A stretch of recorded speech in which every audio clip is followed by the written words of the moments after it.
Če vas vprašam, po čem je najbolj znana Toyota, boste najbrž rekli po zanesljivosti. Ja, vem, tudi po zanesljivosti, ampak tokrat imam v mislih predvsem po kakšne sorte avtomobilih in tukaj bom najbrž dobil dva odgovora. Prvi bo po štirikolesnemu pogonu. Jasno, Land Cruiser že desetletja vlada terenom sveta. V bistvu že od leta 1951, ko je na ceste privekala prva generacija in se takoj prebila med najbolj hlene terence na svetu. Potem pa je navdušila še z zanesljivostjo, tisto stvarjo iz uvoda. In v vseh teh letih so jih prodali krepko preko 10 milijonov, najdete pa jih povsod po svetu. Enako počne pa tudi Hilux. Prvi je bil leta 1968, vedno kot pick-up, ampak je z leti in generacijami postajal vse bolj zajeten in zmogljiv. Smo v pretekli sezoni z njim naredili en tak krasen pregled po generacijah, kar najdete tudi na naši spletni strani. Poglejte, vam bo ziher všeč. Če grem še malo nižje po velikostni lestvici, RAV4.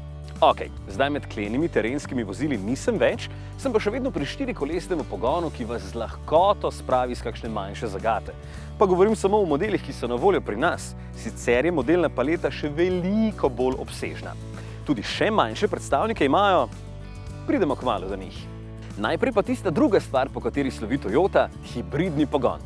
Danes ga ponujajo že skoraj vsi, ampak je bila pa prav Toyota tista prva, ki je leta 1997 s Priusom zaorala v to ledino in svetu pokazala, da je takšna kombinacija lahko super.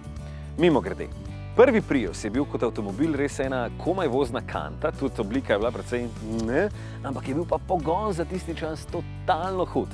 In pazite to, še danes večina skoraj 25 let starih Priusov dela brez težav. Torej, pridemo spet nazaj na zanesljivost. Ampak so tudi te zadeve tehnološko šle jasno zelo hitro naprej, zato jih še danes ponujajo v skoraj vseh svojih modelih. Tudi v temle ob meni.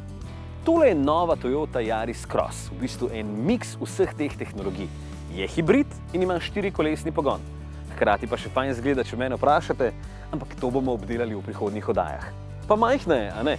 Ker velike terenske in hibridne stroje že imajo v ponudbi, s temle pa so zdaj zapolnili celotno paleto. V bistvu so enkrat že imeli podobno velik avto v ponudbi, ampak o tem kdaj drugič. Tale Yaris Cross pa bo z nami kar nekaj časa, ker vem, da vam je všeč. Lušna ritka.